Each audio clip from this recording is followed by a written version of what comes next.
What's up, street dogs? Street gods, ASMR dogs. Eric came in the house. Alright, some thoughts. Okay, so some quick thoughts on economic immortality. First, give yourself some beer from Five Fingers. I still like these Vital Drive Lululemon half shorts, topless. Wear a hat if it's sunny out.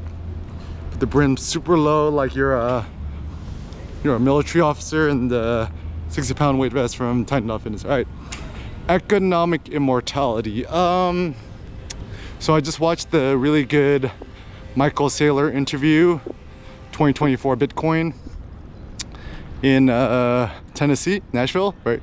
So I really like this notion of economic immortality, because who doesn't want to become immortal, right? Assuming you're in fantastic shape and you don't biologically age. Hey, you're looking great, man.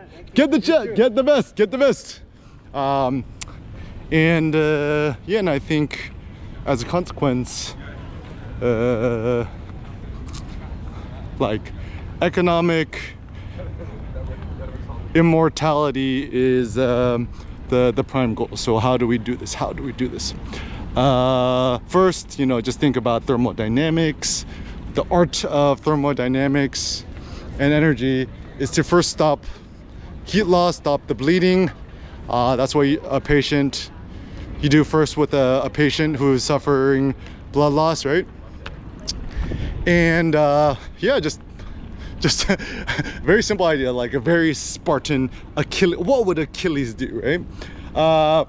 Just don't buy nothing, right?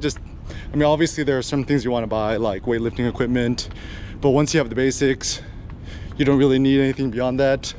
And only spend money on other people, not yourself. Another place, shout out to my friends at the Amazon studios. Y'all is doing a good job. Good job. So also just thinking about life in general, maximum sun exposure. Maybe the best way to just be happy is just be a beach bum, be at the beach all the time, especially now that the summer is getting hot. It's like 20 degrees cooler by the beach, so hit the beach. And also the nice thing with the endorphins, serotonin, is be around happy people. So happy people tend to go to the beach. The beach makes people happier, and also happy people tend to go to the beach. Don't go other places. People tend to be very unhappy, and I think unhappiness is actually like a disease or an infection. It's like worse than COVID. Yeah, so just delete, unsubscribe from all these sources of toxicity. I think actually, like, having Facebook, Instagram, social media, YouTube, anything supported by advertising is almost like metaphorical COVID, in which you're essentially polluting your mind and your soul with all this bad stuff. And I think one of the biggest issues is yeah, like anytime you open up your news feed, or YouTube's or Google Chrome, what is, right? Anything that's supported by advertising, essentially I call it fear porn, or I call it anger porn. Is you get addicted to these rushes. Anytime a liberal sees something that Donald Trump does bad, he's like, see, I told you he's a racist, right? And the more productive thing is just don't read the news. Like, I mean, really important news, whether we like it or not, will soon reach you, or whether you like it or not, you'll see it accidentally on a newspaper cover. You'll see it on the television when you're traveling, whatevs, right? But 99.999% of news is toxic. Like, let us say that, think about early COVID, right? Let us say that magazines and news, media, whatever's, like, let us say that if you positively touched it or read it, or let's say that it gave you COVID, metaphorical COVID, right? Would you potentially expose you? No, you get rid of it, right? You put your face mask on, just keep away, right? Even, it's so funny that so quickly we already forget about COVID, right? Like, it's almost like people acting like COVID never existed, right? Like, we go inside places, you know, put no face masks on no more. They're all doing these indoor activities. I still remember early COVID, anytime I went to any sort of indoor space, always put on face mask, right?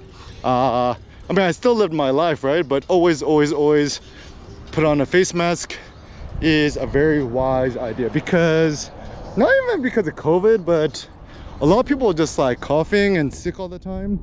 So it still does seem that being able to avoid even catching the common cold is a wise idea. And also some things I've been learning about, you know, money and stuff like that, right? Like everyone is financing, right? Like even if you own a home, right? As long as you still have a mortgage payment, like you still just like, you don't own it, you're just kind of borrowing it, right?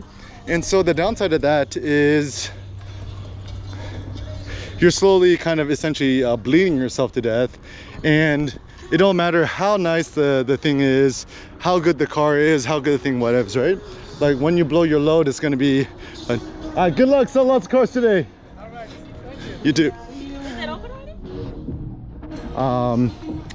So yeah, I think yeah, like all this stuff about money tends to be kind of a foolish notion. You think about Spartans, think about Achilles. Would Achilles judge his grandeur compared to how rich he was compared to other people? No, like it just comes down to physical valor. The individual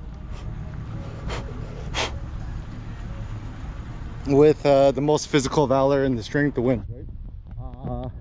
And let us consider, right? I think some parts of the Iliad, Achilles has the horseman, the dude doing the chariot, right? But when shit hits the fan, it's Achilles versus Hector on the open plain, shield and spear, I don't know, swords, whatever, and then Achilles just chases down Hector and, you know, kills him, right? So yeah, and I think this is where maybe getting to sprinting is a good idea, right? But not running, which is medium high intensity, which makes you kind of look like a sick gazelle. Better to be a Usain Bolt sprinter rather than a quote runner. So yeah, I think running is positively bad. Just get into sprints. Yeah, so don't spend money on yourself, spend on others. Like get your wife or partner some like fried chicken, food snacks. Invest in experiences for your kid, get them into t-ball or basketball or baseball, whatevs. But just don't spend money on yourself. I think the thing is, I mean, I think for us men too, right, is we tend to think about certain things as totems of power, right? So let's say you drive the M3, M4, M2, you know, 911 GT3 RS, the 718 GT whatevs, right? You know, 911 normal, Cybertruck, Tesla Model S Plaid, whatevs have zero, right? Essentially what you're trying to do is you're trying to augment your manliness by having a faster car, more horsepower, sexier, right? But like the very simple idea is, instead of purchasing a car that's like super cool, right? Instead of buying a race car or a sports car or a hypercar, doors that do this, just like invest in your body, like make your body like Achilles, right? Think Achilles, what would Achilles do, right? Yeah, so I kind of like Achilles as a figure, especially if you're a man, because when it comes down to it, it just comes down to the physical.